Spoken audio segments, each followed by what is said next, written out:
1950, une fenêtre dans le ciel s'est ouverte sur le peuple tzigane.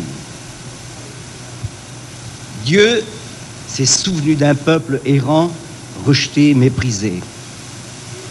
Et l'amour de Dieu, l'amour éternel de Dieu, l'a aussi cherché et appelé au salut éternel. 1950 a été l'année de la guérison d'un jeune homme perdu pour la médecine et que Dieu a touché. Ce fut l'occasion pour des milliers de Manouches, de Roms, d'Espagnols, de Yéniches, voyageurs, de rencontrer le Dieu vivant et vrai.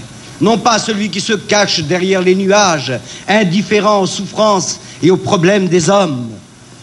C'est celui qui est de notre famille, il est de notre sang, il est de notre chair, car le Fils de Dieu a un jour quitté son royaume, il a quitté son ciel de gloire, et il s'est dépouillé de sa nature divine, de sa gloire éternelle, pour vivre parmi les hommes, venir comme un frêle enfant à Bethléem, vivre et partager la petitesse, la souffrance des hommes. Mais il a vécu une vie particulière, une vie loin du péché, en disant « Le diable vient, mais il n'a rien en moi ». Il a vécu une vie sainte, une vie pure, tel un agneau sans tache, un agneau que, plus tard, il allait être offert, immolé sur la croix du calvaire.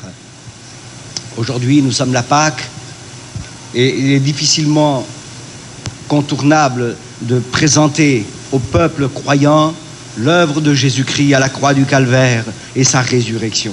Et pendant que mon frère Salvador chantait, je sentais dans mon cœur une douce souffrance, celle de se sentir transpercé par cet amour pour Dieu, et je suis persuadé que vous avez ressenti ce même effet.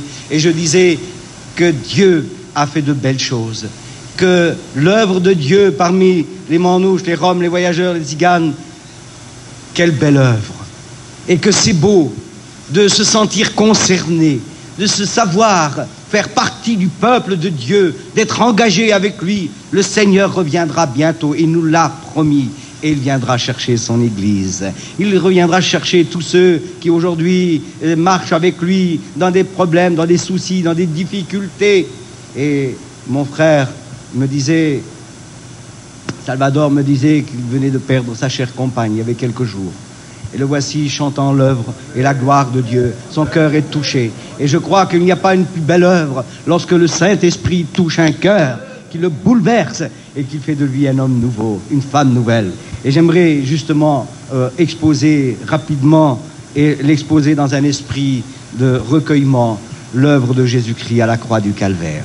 Le procès de Jésus. Beaucoup ont entendu parler de ce procès, un procès illégal, une condamnation à mort pendant que le soleil était couché, un procès illégal pour le peuple d'Israël. Et pourtant, Jésus-Christ a accompli le sacrifice parfait, le sacrifice ultime en donnant sa vie sur la croix du Calvaire. J'aimerais avec vous, si vous voulez bien me suivre, suivre les étapes de ce procès. Nous avons déjà parlé avec les étudiants l'année dernière de ces événements, et quand on sait que Jésus est mort et que sa vie, il a donné à la croix du Calvaire pour chacun d'entre nous, il a toujours été très intéressant de suivre justement les étapes et les événements. Et je vous invite à faire une première lecture, si vous le voulez bien, dans l'Évangile selon saint Matthieu, au chapitre 26 et le verset 31. Peut-être on peut remonter jusqu'au verset 30, si vous le voulez bien, pour ceux qui ont la Bible.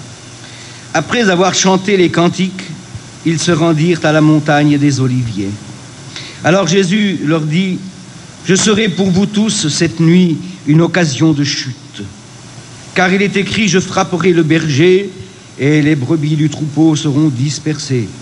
Mais après que je serai ressuscité, je vous précéderai en Galilée. » Pierre, prenant la parole, lui dit, « Quand tu serais pour tous une occasion de chute, tu ne le seras jamais pour moi.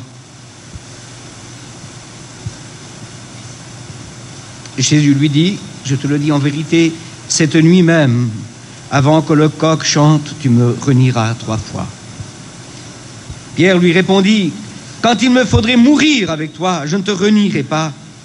Et tous les disciples dirent la même chose.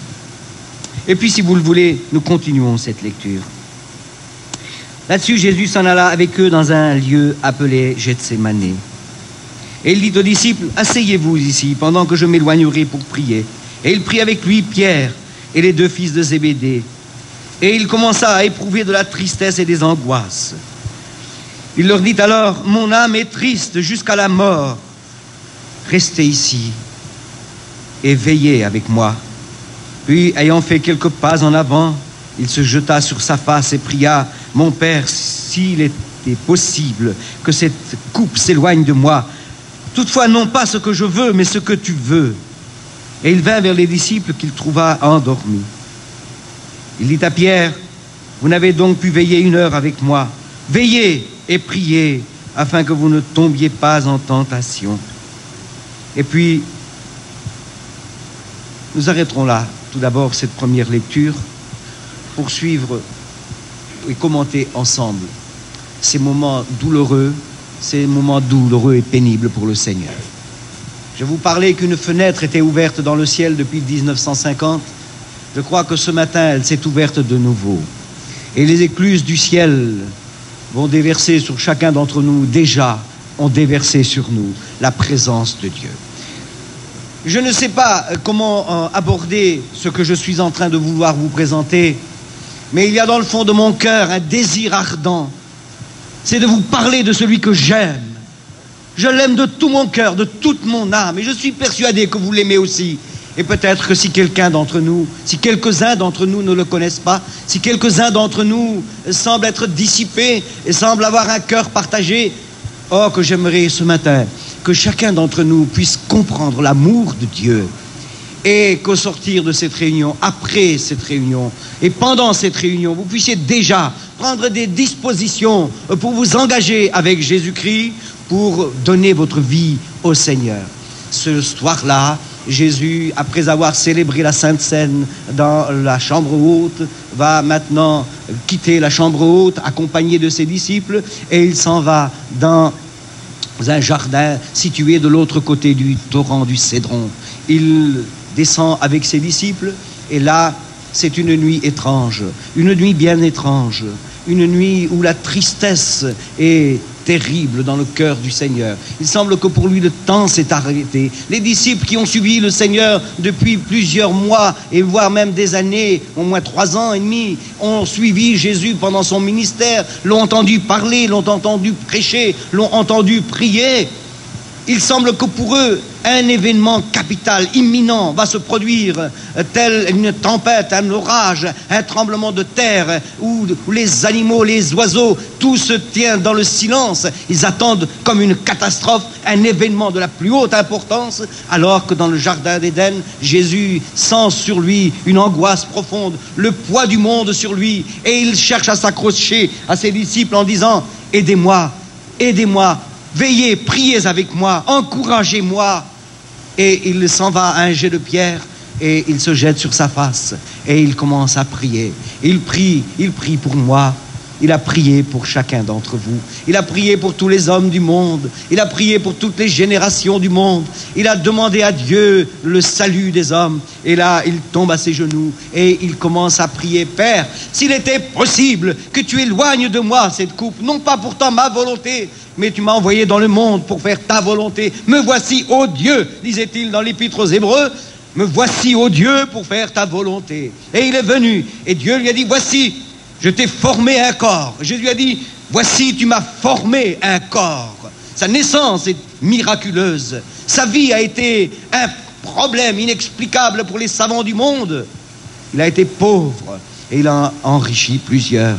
Ah, Jésus est venu parmi les hommes. Et là, dans ce jardin de Gethsémané, une souffrance terrible. Il disait même, mon âme est triste jusqu'à la mort. Et le texte dit, étant entré dans une sorte d'agonie, il commence déjà la phase de la mort. Et là, il est tout seul avec Dieu. Il revient vers ses disciples et il les trouve endormis de tristesse. En effet, il y avait une ambiance, et une ambiance dans ce jardin, comme une ambiance de tristesse, de mort. La mort planait. Ah, c'est vrai que l'apôtre Pierre avait dit, Seigneur, quand tous t'abandonneraient, moi je ne t'abandonnerai jamais. Et Jésus lui a répondu, cette nuit même, je te le dis en vérité, avant que le coq chante, tu m'auras renié 3 fois. Et Pierre proteste en disant, moi je ne t'abandonnerai pas et je ne te renierai pas.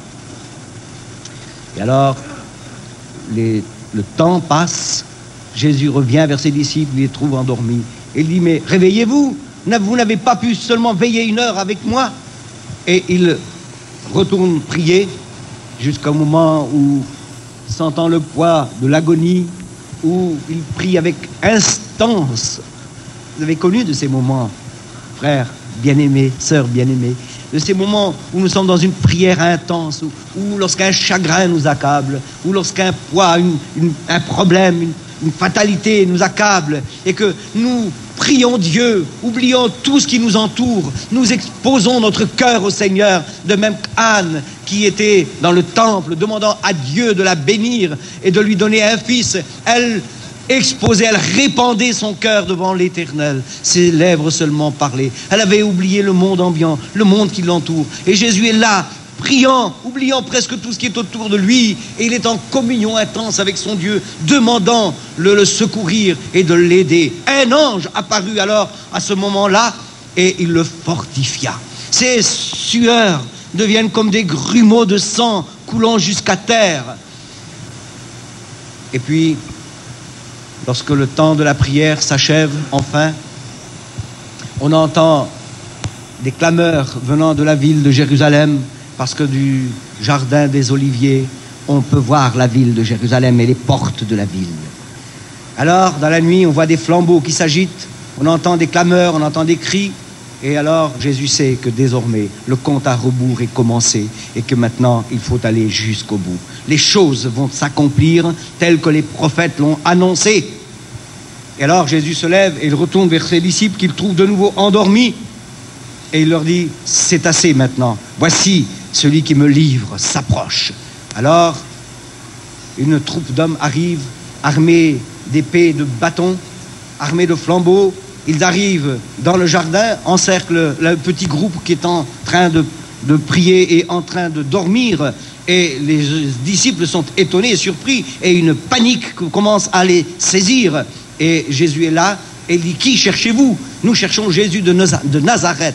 C'est moi, dit-il. Alors, à ces mots, le peuple recule et tombe. Et il dit pour la 2e fois, qui venez-vous chercher?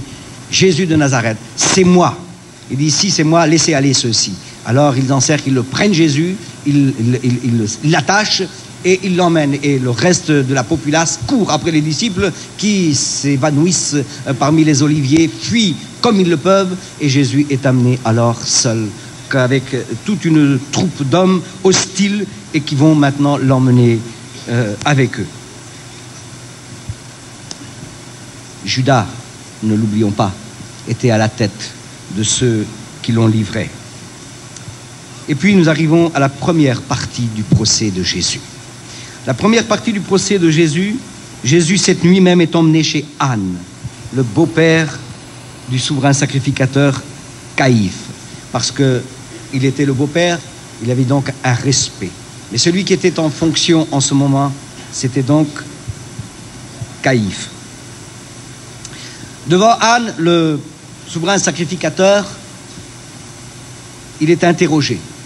Il faut maintenant des documents, il faut monter le dossier. Jésus, dans l'esprit des sacrificateurs et des prêtres, il doit être mis à mort. Mais il faut un alibi, il faut les moyens de le condamner. Et alors, on commence à l'interroger, et le souverain sacrificateur l'interroge sur ses disciples, sur ses partisans, et il interroge également sur sa doctrine. Mais Jésus détourne l'attention portée sur ses disciples, qu'il cherche alors à protéger, et il répond un peu d'une façon évasive à ce que le souverain sacrificateur, Anne, lui demande. Alors, à ce moment-là, un des huissiers, un des cuistots qui est là, le frappe au visage à Jésus. N'est-ce pas choquant, n'est-ce pas troublant n'est-ce pas, touchant. Et puis, Anne envoie en ce moment-là Jésus vers Caïphe, son gendre, car c'est lui qui détient cette année-là le titre de souverain sacrificateur. N'est-ce pas encore lui qui, cette année, a prophétisé qu'il était de l'intérêt national que Jésus meure pour tout le peuple. Et puis, on arrive maintenant à la deuxième partie du procès. Je vous signale que ce procès se fait pendant la nuit. Or, c'est un procès illégal, car la recherche de ce procès, c'était une condamnation capitale. Alors, on amène Jésus maintenant devant Caïphe qui détient le pouvoir. Simon-Pierre, lui, suit de loin avec un autre disciple, un familier du grand sacrificateur.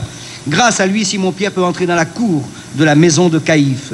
Mais la servante, la portière, elle est très curieuse. Elle commence à dévisager Simon-Pierre en lui disant « Mais n'es-tu pas toi aussi de ses disciples? Ne t'avons-nous pas vu avec lui ?» Alors là, il commence à faire des imprécations en disant « Je ne le connais pas. » Et alors, le coq se met à chanter pour la première fois.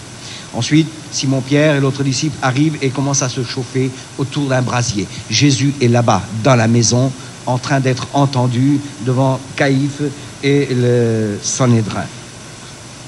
À l'intérieur de la maison, donc, Jésus est interrogé par le souverain sacrificateur. Il cherche des éléments suffisants pour condamner le Seigneur. On fait venir des témoins. Ils sont certainement payés, sans doute, pour apporter quelques faux témoignages, pour incriminer l'innocence de Jésus. Mais même dans ces témoignages, ils se contredisent. Puis il en vint enfin deux autres pour déposer devant Jésus, contre Jésus, en disant celui-ci a dit, détruisez le temple, et en 3 jours, je le relèverai.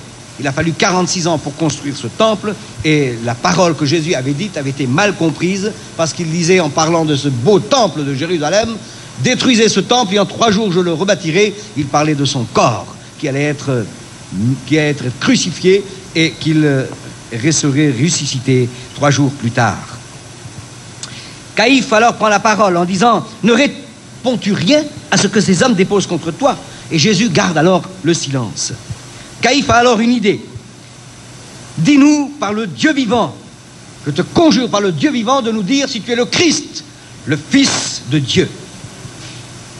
Et Jésus alors va faire une réponse capitale. Je le suis. Je suis le Fils de Dieu. Le souverain sacrificateur déchire alors ses vêtements. Il déchire ses vêtements et il déclare, il a blasphémé. L'impression est grande alors dans le Sanhédrin. Et vous savez que selon la loi, un souverain sacrificateur ne pouvait pas déchirer ses vêtements. Et quelqu'un a dit alors que le souverain sacrificateur de l'Ancien Testament se dépouille devant le souverain sacrificateur du Nouveau Testament.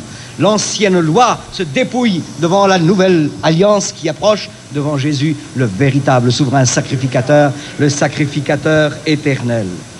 Dehors, Simon-Pierre est aux prises alors avec les domestiques parce qu'il est en train d'être interrogé. On le dévisage, mais les serviteurs s'approchent, mais en regardant un petit peu à la lueur de la flamme du brasier, ce Simon-Pierre qui cache un peu son visage, il dit mais il me semble que nous te connaissons, mais n'étais-tu pas avec lui, avec ses disciples? Tu fais partie de ses disciples. Et il dit non, je ne le connais pas, je ne connais pas cet homme.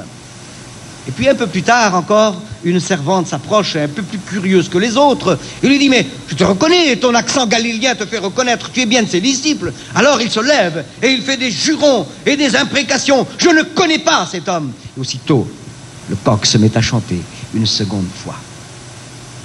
Pendant ce temps, alors que Jésus est dans le Sanhédrin, alors qu'il vient de déclarer qu'il est le Fils de Dieu, alors que le souverain sacrificateur qui cherchait l'alibi, qui cherchait le moyen légal de le condamner à mort, il déchire ses vêtements. Et quand un prêtre déchire, un souverain sacrificateur déchire ses vêtements, c'était quelque chose de terrible. L'impression est grande dans le Sanhédrin. Et ils se disent, il y a quelque chose de terrible qui va se passer. La condamnation à mort de Jésus était dehors assurée dans l'esprit, mais maintenant, il fallait maintenant l'officialiser, et on ne pouvait pas l'officialiser avant le lever du jour. Simon-Pierre, lui, il est toujours dehors, et lorsque le coq chante une deuxième fois, les soldats alors commencent à maltraiter Jésus dans le Sanhédrin. Ils commencent à le maltraiter parce que maintenant sa condamnation est certaine. On fait passer Jésus dans une autre pièce, et c'est là qu'il se retrouve face à la soldatesque. Il se retrouve avec les soldats, des mercenaires, des gens de peu de morale et de moralité. Et alors, chaque fois que j'ai arrivé à penser à cela, mon cœur a toujours été touché. Parce qu'alors Jésus est livré comme à une troupe de loups, à une troupe de lions, et la Bible nous dit qu'ils vont le battre, ils vont le frapper au visage, ils vont lui voiler le visage et la face, et ils vont lui donner des claques, peut-être aussi des coups de pied. Et on peut penser et imaginer aussi tout ce qu'un soldat peut sortir en insultes crues à l'égard du maître. Et quand je pense à cela, mon cœur est bouleversé, alors que lui, l'innocent, a pu supporter cela pour moi, un misérable, pour chacun d'entre nous, des misérables. Il était innocent, il était glorieux. En un instant, il aurait pu demander 12 légions d'anges à son père pour venir détruire cette racaille. Et pourtant, son cœur était débordant d'amour. Il aimait même, jusqu'à la mort, ceux qui étaient en train de l'insulter, de le blasphémer, de l'humilier, de le ridiculiser, de le frapper. Et puis, puisque tu es le Christ, eh bien prophétise, dis-nous qui t'a frappé. Il venait de lui voiler le visage et le frapper. Or, il est à remarquer qu'il n'est pas sorti un seul mot de la bouche de Jésus, pas un seul reproche, pas une seule injure, pas une seule malédiction. Il était semblable à la brebis muette devant ceux qui la tondent. Il n'a point ouvert la bouche. Et puis enfin, le Sanhédrin est en train de délibérer maintenant, cherchant comment ils vont légaliser la sentence qui vient de tomber. Il mérite la mort. Il faut maintenant le légaliser. Et alors on se débarrasse de Jésus pendant un temps. Les soldats le sortent de la maison et Jésus se retrouve parmi les serviteurs, les esclaves et les servantes qui sont dehors. Simon-Pierre aussi est là. Et au bord du brasier qui sont en train de se chauffer, on voit apparaître Jésus avec sa tunique souillée de sang. N'a-t-il pas été aussi battu de verge?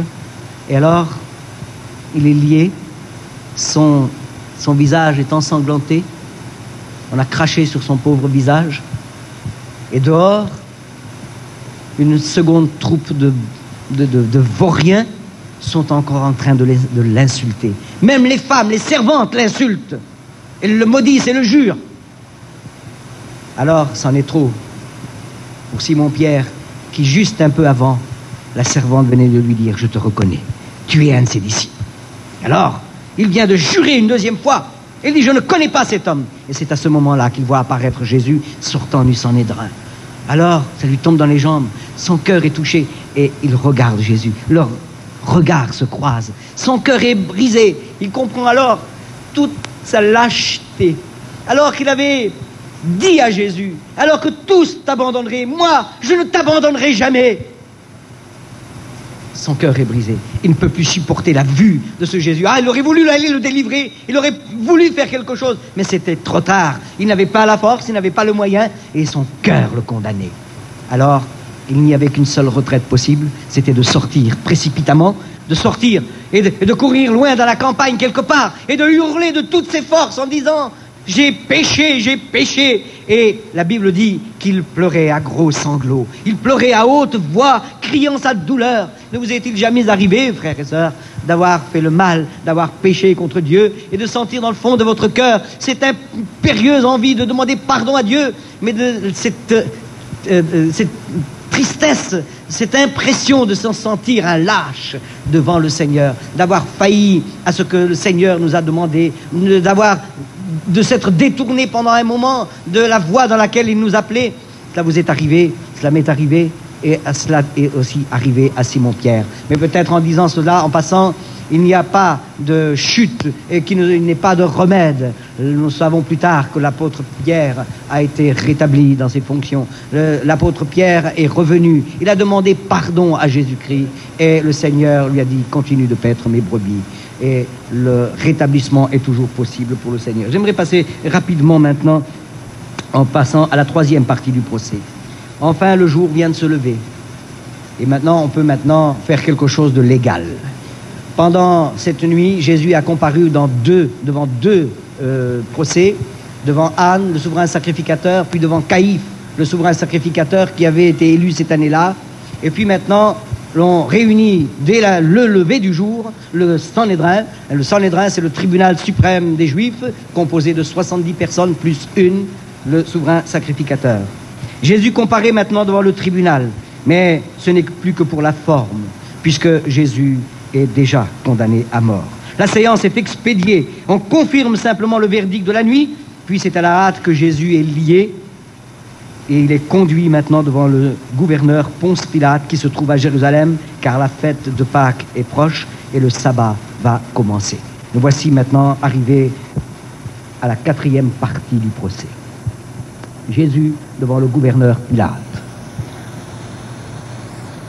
On conduit ménagement, on l'emmène lié, on le bouscule, on le chahute, on l'insulte toujours, et on l'emmène maintenant devant le procurateur, devant Ponce Pilate. Les Juifs et les chefs religieux ne veulent pas entrer dans le prétoire, devant le tribunal, de peur de se souiller, car c'est la maison d'un païen. En y entrant, ils se trouveraient, d'après eux, indignes de manger la Pâque et de participer à la fête. C'est pourtant curieux qu'aucun scrupule ne les empêche de condamner un innocent. Alors, il est maintenant emmené devant Pilate, et alors Pilate consent à sortir au-devant d'eux pour siéger, et l'audience est ouverte. Alors, aussitôt, les accusations vont tomber. Jésus, c'est un malfaiteur. Voilà les accusations, les chefs d'accusation déposés contre lui. Jésus empêche le peuple de payer l'impôt à César. Jésus excite notre nation à la révolte. Jésus soulève le peuple depuis la Galilée, où il a commencé, jusque dans la Judée. Ah, Jésus s'est fait le Fils de Dieu. Pire, il s'est déclaré roi. Voilà 6 chefs d'accusation très importantes. Et Pilate alors interroge Jésus. Il mène le procès. Es-tu le roi des Juifs? Soit quoi, Jésus répondit, tu le dis, je suis roi. Alors beaucoup d'autres questions lui sont alors posées, mais Jésus refuse de répondre. Pilate s'impatiente et lui dit, n'entends-tu pas de combien de choses il t'accuse? Mais Jésus garde alors le silence. Et après avoir encore interrogé une fois Jésus, il va se prononcer pour un premier verdict. Écoutez cela. Je ne trouve rien de coupable en cet homme. Qui a dit cela? C'est Pilate qui a dit cela. La foule alors est mécontente de ce premier verdict. Et la foule répond, mais il soulève le peuple depuis la Galilée où il a commencé jusqu'à aujourd'hui. Et dès que Pilate entend parler de la Galilée, il est presque soulagé. Parce que Hérode, il est le procurateur, il est le gouverneur de la juridiction de la Galilée, et il va envoyer Jésus devant son juge, et il pense être ainsi débarrassé de ce procès embêtant, très embêtant pour lui. On arrive maintenant à la 5e partie du procès. Jésus devant Hérode. Parce que la fête de Pâques, Hérode se trouve également à Jérusalem ce jour-là. Le roi Hérode dissimule très mal sa joie de voir Jésus. Parce qu'il avait tellement entendu parler de lui qu'il voulait le voir enfin, parce que Hérode, n'est-ce pas un assassin, un fils d'assassin? Souvenez-vous de Jean-Baptiste, qu'il a fait décapiter. Souvenez-vous de sa vie dissipée, sa vie d'adultère. Souvenez-vous de sa vie de superstition. Et puis, quand il entendait parler de Jésus, il disait, ce Jésus, c'est Jean-Baptiste que j'ai fait décapiter, il est ressuscité des morts.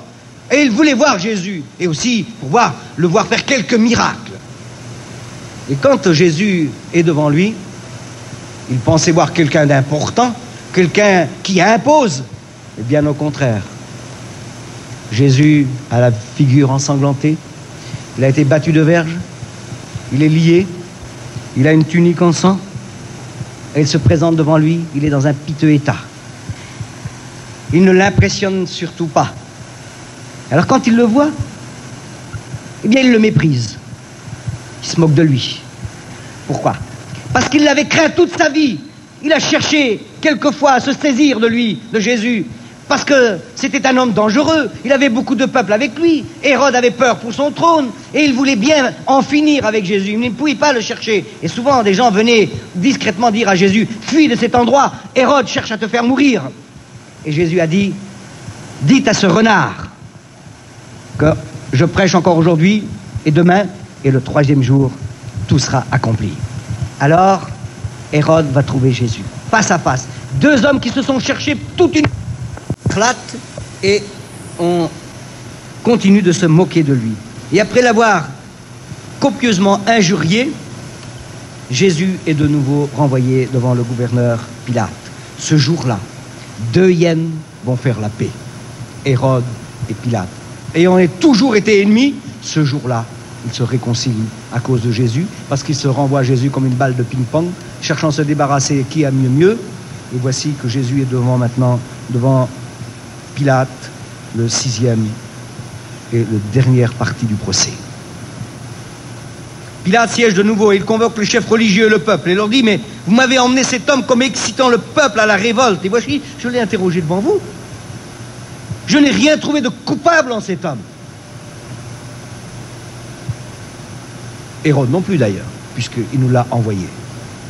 Et voici, cet homme n'a rien fait qui soit digne de mort.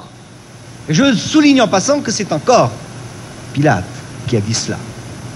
Et pendant que Pilate est là, au tribunal, sa femme lui fait dire par quelqu'un qu'il n'y ait rien entre toi et ce juste, parce que j'ai souffert beaucoup en songe à cause de lui. Était-elle une disciple de Jésus? En secret, on n'en sait rien. Mais son sommeil a été troublé cette nuit. Et comme un avertissement venant du ciel, elle fit dire à Pilate, attention à ce procès. C'est le procès de ta vie. Attention à ce procès. C'est l'un des plus grands et le plus important procès de ta vie. Qu'il n'y ait rien, en tout cas, entre toi et ce juste. Pilate semble pendant un moment avoir été troublé, et puis il oublie bien vite. Pilate devient alors méfiant et il cherche à sauver Jésus de la main du peuple, car il est convaincu qu'ils veulent le faire mettre à mort, c'est par orgueil et par envie. Puis Pilate décide de relâcher Jésus après l'avoir fait battre de verge, mais le peuple résiste. Alors Pilate trouve un moyen, et il pense avoir trouvé le moyen de laver sa conscience et de se laver les mains. Tous les ans, le peuple avait la coutume de demander au gouverneur de leur relâcher un prisonnier. Ils avaient le choix. Alors, il y avait un prisonnier fameux, renommé, il s'appelait Barabbas. C'était un tueur, un bandit, un assassin de grand chemin. Et le peuple, Pilate se pense en lui-même, pas de problème, le choix va se porter sur Jésus, c'est un innocent, alors que l'autre, c'est un criminel. Ils ne vont pas demander sa vie et sa liberté. Alors, Pilate, devant le tribunal, confiant maintenant dans ce qu'ils vont répondre, il leur dit, voilà, nous avons deux prisonniers. Vous avez Jésus d'un côté, vous avez Barabbas de l'autre. Eh bien, choisissez. La balle était dans le camp, donc, des Juifs. Mais avant de le présenter, on donne à Jésus un roseau, on le bat Jésus, on lui donne une couronne, et après avoir été giflé et humilié, Pilate présente maintenant l'homme. Il dit, voici l'homme. Et quand nous sommes allés en Israël en voyage, j'étais très impressionné de me trouver devant une porte qui avait été déblayée depuis quelques années. Et cette porte, eh bien, notre guide nous disait, c'est devant cette porte que Jésus a été présenté au peuple et que Pilate a dit ces célèbres paroles, voici l'homme. Alors nous avons chanté. Nous avons chanté de tout notre cœur, merveilleux amour, amour de Dieu pour moi. Et pendant que nous étions en train de chanter, l'Esprit de Dieu était tombé sur nous. Et nous étions en train de chanter, les larmes coulaient sur les visages. Il y avait une présence intense de Dieu dans le cœur de chacun. Ah, le temps s'était, semble-t-il, arrêté à ce moment-là. nous étions dans les parvis célestes et nous nous imaginions le Seigneur Jésus là devant le peuple, couronné d'épines. Nous nous imaginions Jésus avec un roseau dans les mains. Nous imaginions Jésus vêtu avec sa tunique ensanglantée, et puis là dire « Voici l'homme ». Et ces paroles résonnaient dans nos oreilles. Ces paroles ont résonné comme un écho au travers de chaque génération et jusqu'à nous ce matin. Voici l'homme. Quand enfin nous avions terminé de chanter, nous sommes sortis et nous avons été très surpris de trouver dans la ruelle un attroupement de gens qui étaient là, qui nous regardaient, qui nous observaient. Et j'ai demandé alors au guide, mais que font ces gens qui sont en train de nous observer? Et le guide était un peu gêné, ne savait pas trop quoi expliquer, je ne le savais pas non plus. Il dit, c'est certainement qu'ils ont vous ont entendu chanter et ils ont voulu vous voir. Ils étaient tous au soupirail, ils étaient en train de regarder pour écouter chanter. Quand on chante l'amour de Dieu, et lorsqu'on le chante avec le sentiment profond d'un amour pour Dieu, il y a toujours un impact. Et les gens dehors ont senti la présence du Seigneur Jésus, que c'était beau, que c'était merveilleux, des moments inoubliables. Alors voici l'homme. Ce Jésus, pour Pilate, c'est un Jésus inoffensif. Il ne peut pas faire de mal à personne, il ne peut pas mettre en difficulté le gouvernement romain, et Pilate semble vouloir mépriser le peuple en disant « Vous dites que c'est votre roi ?» Il se dit votre roi, eh bien voilà ce que nous en faisons, nous, de votre roi. Nous l'humilions. Et le peuple a bien senti le message.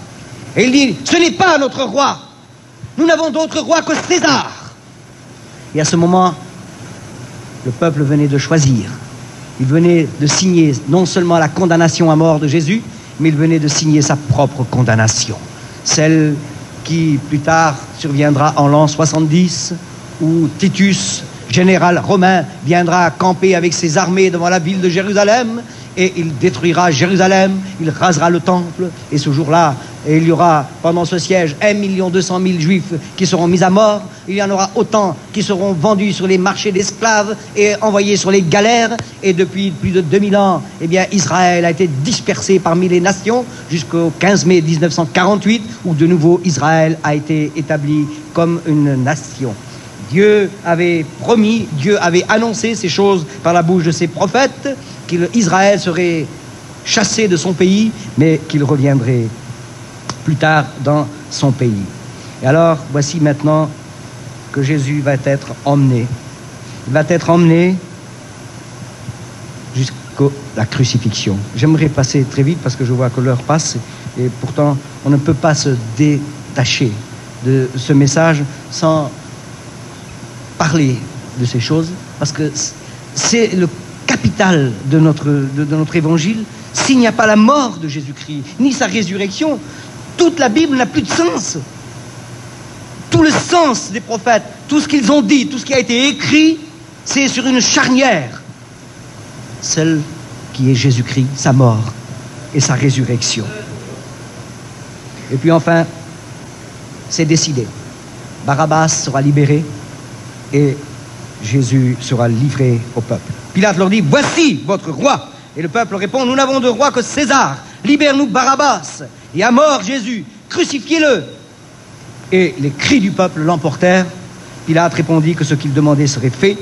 Il relâcha Barabbas et leur livra Jésus pour être crucifié. Judas, voyant que Jésus est condamné maintenant à mort, il se sent rempli de remords et de tourments. Il retourne au temple pour aller jeter dans le temple les 30 pièces d'argent avec lesquelles il avait vendu le Seigneur, en disant « J'ai livré le sang innocent ». Et les prêtres alors, qui ironisent « Que nous importe, ça te regarde ». Puis alors, ayant pris l'argent, ils le jettent dans le temple. Et lorsque les sacrificateurs relèvent l'argent, ils se disent « Nous ne pouvons pas le mettre dans le trésor sacré. Il y a du sang sur cet argent. Alors, nous allons acheter ». Et ils ont délibéré, ils ont acheté un champ en dehors de la ville pour enterrer les étrangers. Et puis Jésus alors est emmené. On le charge d'une croix. La tradition nous parle d'une croix, mais simplement c'est la condamnation qu'il portait. Il portait la barre transversale de la croix, l'autre était déjà planté là-bas sur le Golgotha. Mais nous avons tellement l'habitude de voir Jésus porter sa croix. Et j'étais impressionné il y a 2 jours où à la télévision, j'avais vu le pape se promener avec une croix dans les rues de Jérusalem. C'était quelque chose d'incroyable. Et quand on sait que Jésus est irremplaçable, il est mort une fois pour toutes pour nos péchés. Il est mort à la croix du calvaire une fois pour toutes et son sang purifie de tout péché. Eh bien, mes amis, je vois Jésus maintenant portant sa croix. Devant, quelqu'un est en train de porter la condamnation. Celui-ci est le roi des Juifs. C'est écrit en latin, c'est écrit en grec, c'est écrit en hébreu. C'est écrit, celui-ci est le roi des Juifs.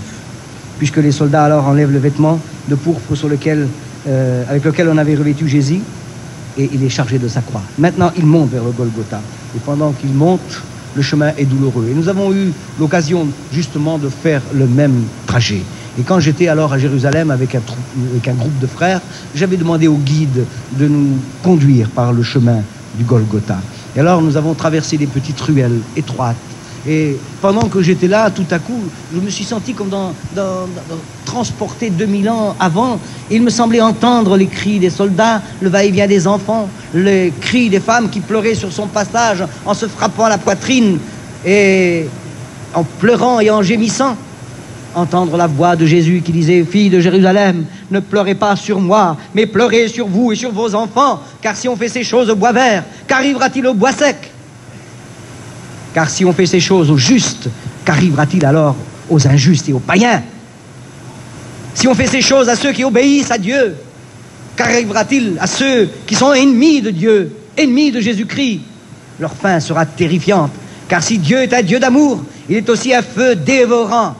Il ne tiendra pas le coupable pour innocent. Et voici que Jésus monte alors à la croix du calvaire. Les femmes se frappent la poitrine. Ah, il y avait aussi Simon de Cyrène qui revenait des champs. Et alors Jésus est tellement fatigué que les soldats pensent qu'il n'arrivera pas jusqu'au bout, sur le Golgotha. Alors on prend de force cet homme parmi la foule et on le force à se charger de la croix de Jésus pour la porter devant lui. Alors, arrivé au lieu nommé Golgotha, qui signifie le crâne, ils le crucifièrent là, entre 2 brigands, l'un à sa droite et l'autre à sa gauche, et lui au milieu, comme s'il en était le chef. Les soldats veulent lui donner du vin mêlé de fiel, comme pour apaiser sa souffrance, mais après, quand il l'eut goûté, il n'en voulut point. Il a voulu souffrir toute la souffrance, sans l'abréger, sans la diminuer. Il a voulu aller jusqu'au bout, buvant la coupe jusqu'au bout, la coupe de la souffrance. Et il est là sur la croix maintenant. Le peuple est là et l'observe et le regarde. Il y a beaucoup de rumeurs parmi le peuple. Les disciples se tiennent à l'écart, ont peur d'être reconnus comme disciples. Et il y a une grande crainte. Et alors, le peuple est là. Après, quand on l'a monté à la croix, après lui avoir cloué les mains, après lui avoir cloué les pieds, et après l'avoir monté là-bas sur la croix, il est à la vue de tous. Tout le monde peut le voir, tout le monde peut le regarder. Alors le temps semble s'arrêter. Jésus ne dit rien. Il est en train de souffrir. Et le peuple est là, il attend. Et tout le monde sait que la souffrance de la croix, eh bien, c'est quelque chose d'inouï, de terrible. Des hommes restés des fois plusieurs jours pendus sur une croix avant de rendre l'âme. Et Jésus est là. Et maintenant, le peuple s'assied presque dans une attente, se demandant jusqu'à combien de temps les choses vont se faire, puisque demain, c'est la Pâque, le soir même, parce que chez les Juifs, le jour commence avec le coucher du soleil. Il fallait que les choses soient hâtées, que ce soit vite fait. Alors, Jésus est monté maintenant sur une croix. Tout le monde l'observe et le regarde, et Jésus regarde la foule. Et alors, les autres sont en train de maudire le peuple. Les autres sont sans doute en train de jeter des jurons. C'était la tradition. Il y avait plusieurs des crucifiés. Et tous les crucifiés étaient là. Quand ils étaient crucifiés, ils avaient l'occasion de dire tout ce qu'ils avaient, l'amertume dans leur cœur, d'insulter le peuple, d'insulter ceux qui l'avaient condamné. Mais Jésus ne dit rien. Même au point où un des brigands se permet d'insulter Jésus, de se moquer de lui. Alors l'autre qui est là et qui écoute ces choses, il le reprend. Et il lui dit, ne crains-tu pas Dieu, toi qui subis la même condamnation? Pour nous c'est justice, car nous méritons ce qu'ont fait nos crimes. Mais lui, il n'a rien fait. Lui, il est innocent. Et se tournant alors vers Jésus, il lui dit, « Souviens-toi de moi, Jésus, lorsque tu viendras dans ton règne. » Et Jésus lui dit alors, « Je te le dis en vérité, aujourd'hui même, tu seras avec moi dans le paradis. » Le paradis, en compagnie des grands, des géants de la foi, Abraham, Isaac, Jacob, tous les prophètes, tu seras avec moi dans le paradis aujourd'hui. En disant cela, Jésus a annoncé sa mort pour le jour même et la mort du brigand également. Puis alors, Jésus va dire à un moment, j'ai soif. On va lui donner un roseau imbibé avec duquel, mais il n'en veut pas en boire. Et puis, tout à coup, alors que les gens se moquent de lui, alors que les soldats se partagent ses vêtements en tirant au sort, on entend sa voix dominer le peuple. Et cette voix, écoutez-la, Père, pardonne-leur, ils ne savent ce qu'ils font. Comment pouvons-nous concevoir un amour si profond, si vaste, si grand, qu'alors devant ses ennemis qui sont en train de l'insulter, de l'outrager et de le mettre à mort, ils viennent de le crucifier, son amour, ils n'ont pas pu le tuer. Ils ont tué son corps, mais son amour est éternel. Ils n'ont pas pu tuer son amour, ils n'ont pas pu l'achever. Et au-delà, là, au seuil de la mort, cet amour crie encore, Père, pardonne-leur, ils ne savent ce qu'ils font.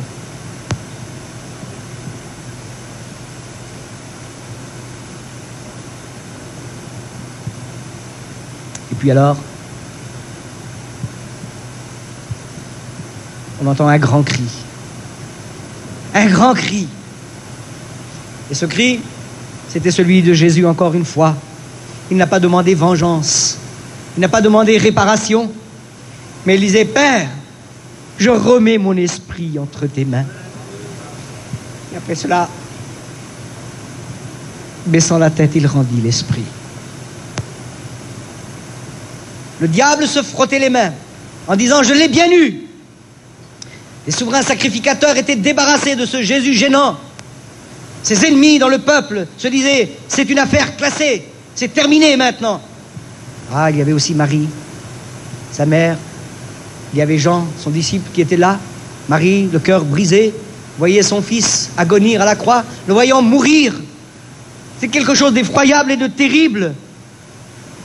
Jésus est mort, mais par-delà la mort, sa voix continue encore de nous parvenir. Père, pardonne-leur, ils ne savent ce qu'ils font. Peut-être avez-vous vécu sans Dieu, peut-être ne le connaissez-vous pas, vous qui êtes là ce matin. Eh bien, Jésus a prié pour toi, Jésus a prié pour vous, en disant, Père, pardonne-leur. Votre pardon est acquis, il vous est donné, il vous est offert gratuitement. Quand Jésus, enfin, a rendu l'esprit, il s'est passé quelque chose d'exceptionnel. La Bible dit qu'il y eut un grand tremblement de terre. Et là-bas, dans le temple de Jérusalem, le voile qui est dans le temple séparant le lieu saint du lieu très saint, ce voile se déchire depuis le haut jusqu'en bas, pour bien démontrer que le salut ne vient pas des hommes, mais il est donné par Dieu et il vient du ciel. C'est impossible aux hommes d'être sauvés, c'est possible pour Dieu. Il a ouvert le ciel. Désormais, la route royale, la route qui mène au sanctuaire céleste, celui qui n'a pas été fait de main d'homme, il est désormais ouvert. Tout homme, toute femme, même les voyageurs, les moinouges, les roms, les gitans, tous peuvent maintenant avoir accès auprès du Père dans la grâce et le pardon. Ils peuvent avoir accès au trône de la prière. Ils peuvent s'adresser à leur Père comme à un Père, comme à un Dieu. Ils peuvent le prier, ils peuvent lui dire merci, ils peuvent lui demander de le secourir, il peut lui présenter ses besoins, il peut prier pour guérir des membres de sa famille, il peut demander à Dieu le pardon de ses péchés, il peut demander au Seigneur le baptême du Saint-Esprit, il peut demander à Dieu les bénédictions et les dons spirituels, il peut demander à Dieu tout ce que l'on peut imaginer, parce que désormais, il n'y a plus de séparation entre nous et Dieu. Christ a ouvert la porte. Il est la porte. Et c'est une porte ouverte, mes frères. Ce n'est pas une porte fermée. Il est la porte ouverte. Alors, nous avons l'occasion de nous approcher de lui. Christ est mort.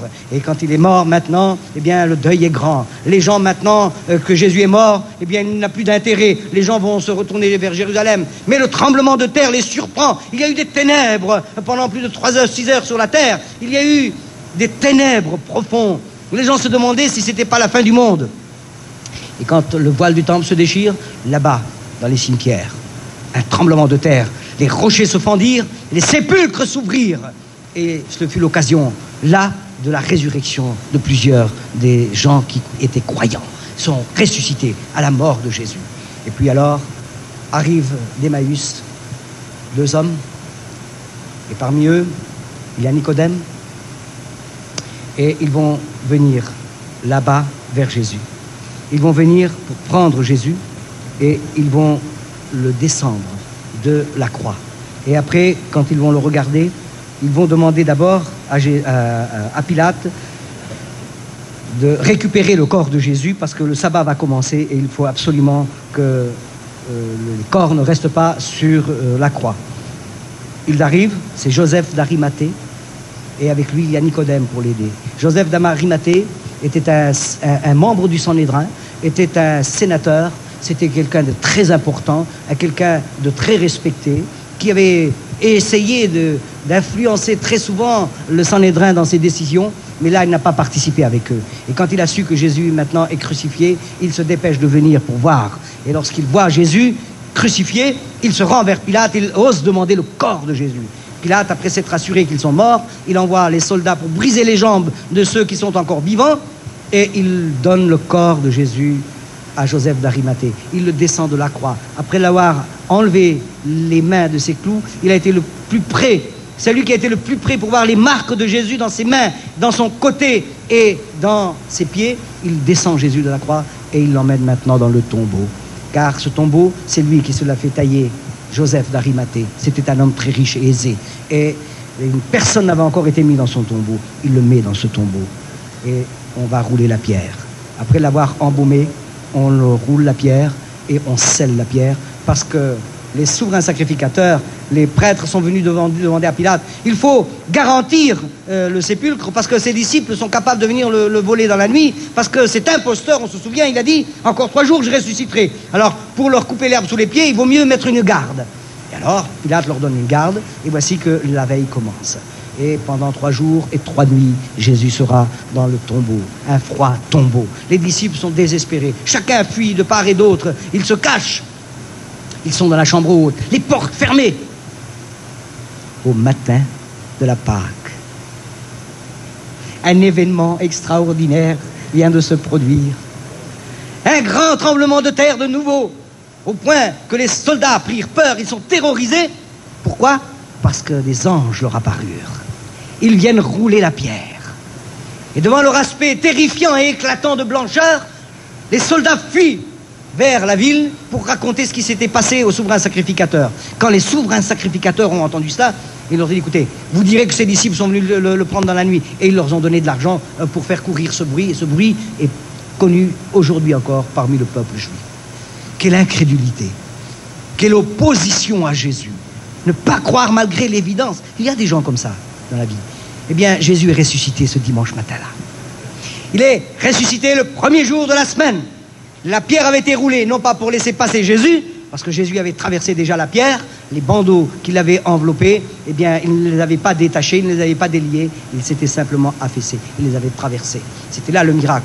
Alors, quand Marie de Magdala arrive, la première au sépulcre, elle voit la tombe ouverte, et elle ne voit personne. Et alors, elle se met un peu plus loin, elle commence à pleurer, et tout à coup, quelqu'un s'approche d'elle, elle pense que c'est le jardinier.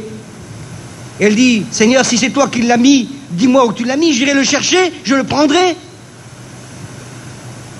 Et celui qui était là, c'était bien Jésus. Il lui dit, Marie. Alors, reconnaissant sa voix, elle lui dit, Rabbouni. Alors Jésus lui dit, ne t'attends pas là, va vite, dire à mes frères que je les précède en Galilée.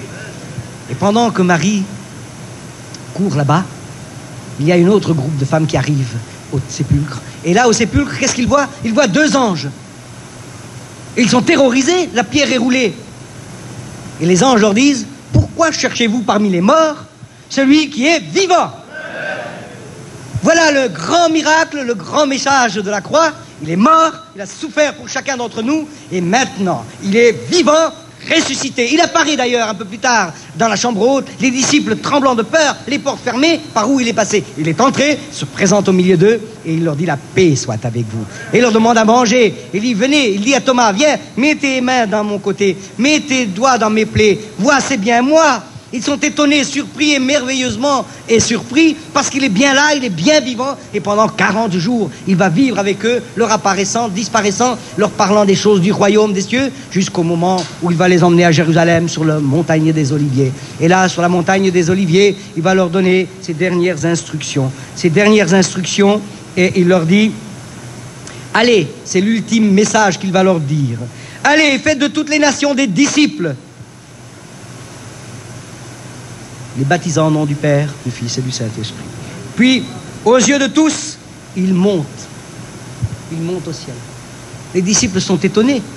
Il monte au ciel, il défie la loi de la pesanteur. Il monte au ciel, jusqu'à ce qu'il entre dans un nuage. Un nuage le dérobe à leurs yeux. Le nuage est toujours le symbole de la présence de Dieu. Il entre dans la présence de Dieu. Jésus étant allé au ciel, il s'assit à la droite de Dieu. Les disciples continuent de regarder, cherchant à l'apercevoir. Tout à coup, 2 anges leur apparaissent. Et il leur dit, pourquoi regardez-vous celui qui vient de partir du milieu de vous? Celui qui est parti du milieu de vous reviendra. Il reviendra de la même manière qu'il est parti du milieu de vous.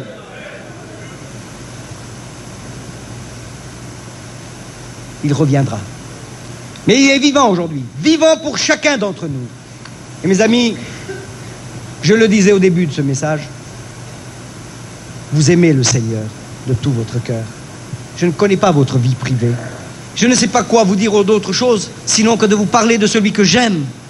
Et en vous parlant de lui, peut-être avez-vous reçu un peu plus d'amour pour lui, peut-être l'aimez-vous un peu davantage. Et le souhait de mon cœur, c'est que vous preniez des décisions. En disant, Seigneur, tu vois, j'ai mené une vie de patachon. J'ai vécu loin de toi. Seigneur, tu vois, je ne suis pas tellement occupé de toi. Tu vois, mon commerce, ça va pas. Dans mon foyer, ça va pas. Je suis méchant, je bois, je chorave, je mange, je fais pas mal de choses. Je suis un orgueilleux, je suis un jaloux, je suis un batailleur, je suis un chicaneur. Seigneur, je ne suis pas ce que tu voudrais être. Mais maintenant, je t'aime parce que je sais que tu es mort pour moi. Eh bien, maintenant, je m'approche de toi. Je veux que ton sang me lave de mes péchés, que tu me donnes une vie nouvelle. Et mes amis, permettez-moi de vous dire que Jésus n'est pas resté dans la tombe, il est bien vivant au ciel, et dans le ciel il prie pour vous, il s'occupe de vous. Jean, évangile de Jean, chapitre 14, verset 1er, il nous est dit que votre cœur ne se trouble point, croyez en Dieu et croyez en moi, il y a plusieurs demeures dans la maison de mon Père, si cela n'était pas, je vous l'aurais dit. Mais maintenant, je m'en vais, et je m'en vais vous préparer une place, et lorsqu'elle sera prête, je reviendrai, et je vous prendrai avec moi, afin que là où je suis, vous y soyez aussi. Alors ma place est auprès de Jésus, il est en train de s'occuper de moi, il est en train de s'occuper de mes petits problèmes, de mes petits soucis. À chaque fois que je pleure, que je pêche, il présente à Dieu son sang, car il y a auprès de lui une source efficace dans le sang duquel nous avons la rémission et le pardon de nos péchés. Vous avez la possibilité de trouver le pardon de vos péchés, vous avez la possibilité de trouver une vie meilleure, une vie plus pure, une vie plus sainte, une vie plus engagée avec Dieu. Alors, si ce message vous a laissé indifférent, j'aurais peut-être alors perdu mon temps avec vous. Mais si dans le fond de votre cœur, j'ai pu allumer une étincelle d'amour pour Dieu, une envie de faire mieux, une envie de servir le Seigneur, une envie de vous engager à Dieu, de changer de vie, alors je bénis mon Dieu, parce que j'aurai alors atteint mon but. Que Dieu vous aide, que Dieu bénisse ses paroles, et que Dieu vous encourage dans vos décisions. Prions Dieu maintenant, on se lève s'il vous plaît. Dieu vivant et véritable, Seigneur des seigneurs, Roi des rois, maître de la vie, prince de la vie, tu es ressuscité, tu es vivant, tu es monté au ciel. Et ce matin, tu nous rappelles par ton Esprit Saint, Seigneur, que tu nous as aimés, que ta parole est là, qu'elle nous le démontre. Nous nous engageons avec toi, nous voulons changer de vie, nous voulons t'aimer davantage. Prends nos cœurs et nos vies, prends nos âmes, Seigneur. Nous sommes à toi, nous sommes à toi, nous t'appartenons. Oh, merci Jésus, merci Jésus. Alléluia, alléluia. Alléluia, alléluia.